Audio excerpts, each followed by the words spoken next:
Hi guys, आज हम बात करेंगे फ्रामाइसिटिन यानी जिसे आप सोफ्रामाइसिन क्रीम से जानते हैं। ये आमतौर पर स्किन इन्फेक्शन के लिए यूज़ होती है। बैक्टीरिया से होने वाले स्किन इन्फेक्शन से बचाने के लिए ये सोफ्रामाइसिन क्रीम जो है वो कैसे यूज़ की जाती है, इसका स्किन पर कैसा इफ़ेक्ट रहता है और इसको कब यूज़ नहीं किया जाता। कुछ कंडीशंस हैं जिसमें इसके साइड इफ़ेक्ट्स भी हो सकते हैं, तो ऐसे में वीडियो को स्किप ना करें, एंड तक देखें ताकि कोई जानकारी है वो आपसे छूट ना पाए। तो गाइस, ये अमाइनो ग्लाइकोसाइड क्लास की एंटीबायोटिक, जिसे हम एंटी माइक्रोबियल एजेंट भी कहते हैं, ये बैक्टीरिया और माइक्रोब्स को मारकर फंक्शन करती है। फ्रामाइसिटिन को सिर्फ हम टॉपिकली यूज़ कर सकते हैं, यानी स्किन पर ही ऊपरी भाग पर यूज़ कर सकते हैं, एक्सटर्नली यूज़ कर सकते हैं। इंटरनल बॉडी पार्ट्स पर इसका यूज़ नहीं करवाया जाता, जैसे कि कान, आँख या मुंह के अंदर। तो इसी वजह से ये सिर्फ क्रीम की फॉर्म में ही अवेलेबल होती है, और इस फार्मूले में कम ही ब्रांड्स हैं जो इस क्रीम को बनाते हैं।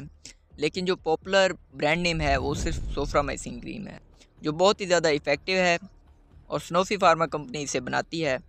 सोफ्रामाइसिन क्रीम के कंपोजिशन के बारे में बात करें तो फ्रामाइसिटिन 1% वेट बाय वेट रहती है, और कुछ प्रिजर्वेटिव भी इसके साथ यूज़ मिलाए गए हैं जो कि क्रीम को ख़राब होने से रोकते हैं।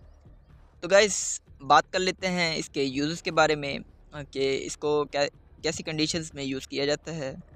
तो गाइस, अगर किसी पेशेंट के हाथ पाँव या शरीर का कोई हिस्सा जल जाता है, ऊपर पीली परत आ जाती है, 8-10 दिन हो गए हों, या वो किसी वजह से गर्म पानी या चाय की वजह से जल गया हो कोई पार्ट, तो ऐसी सूरत में भी इस क्रीम का यूज़ करवाया जाता है। और इसके बाद कुछ लोग जिम वगैरह करते हैं, डंबल उठाते हैं, तो उनके हाथों पे अक्सर छाले हो जाते हैं। तो ऐसी कुछ कंडीशन होती है, तो ऐसे में भी इस क्रीम का यूज़ करवाया जाता है। इसमें भी ये बहुत ही ज़्यादा इफ़ेक्टिव है।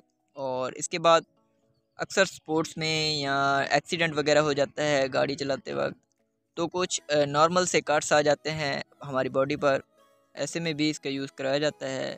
लेकिन अगर कट्स जो है वो ज़्यादा गहरे हो, यानी नसें कटी हुई हों, उनसे खून बहता हो, तो ऐसे में इसका यूज़ नहीं करवाया जाता, जिससे ये आपको नुकसान भी पहुंचा सकती है।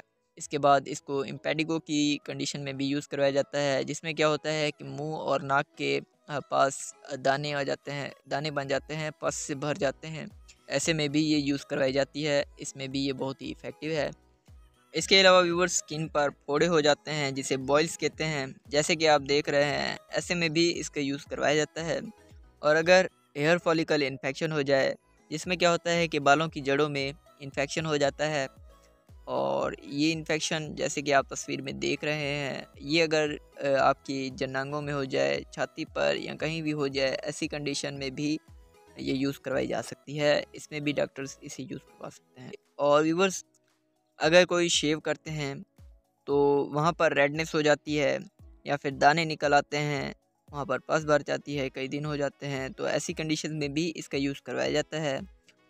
और कुछ डॉक्टर्स जो हैं, एक्सटर्नल लेयर जो होता है बैरूनी कान, कान का बाहर का हिस्सा, अंदर वाली साइड नहीं, बाहर के हिस्से पर अगर कोई इन्फेक्शन हो जाता है, तो ऐसे में भी इसका यूज़ करवाया जा सकता है।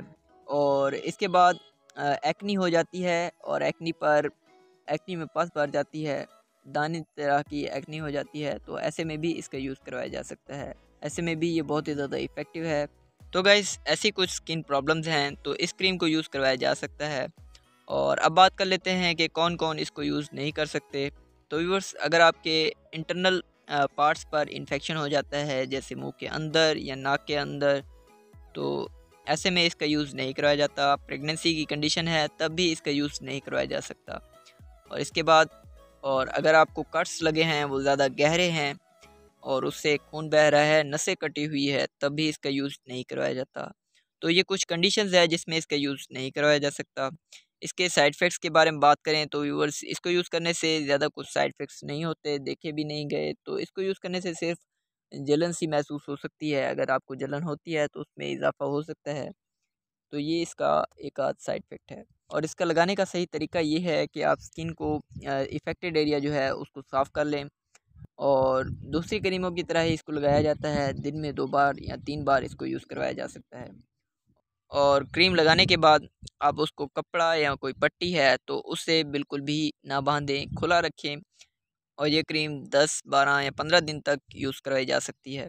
और बच्चों में जो है ये कम टाइम के लिए, जैसे 2 से 3 दिन तक यूज़ करवाई जा सकती है। तो इसी के साथ हमारी इन्फॉर्मेशन का एंड होता है। व्यूअर्स, कोई भी मेडिसिन हो डॉक्टर की कंसल्टेशन से यूज़ करें। हमारी इन्फॉर्मेशन अच्छी लगी हो तो लाइक करें, शेयर करें, ताकि दूसरों को भी इस मेडिसिन के बारे में पता चल सके। और चैनल को सब्सक्राइब करके बेल के आइकन को प्रेस करना ना भूलें।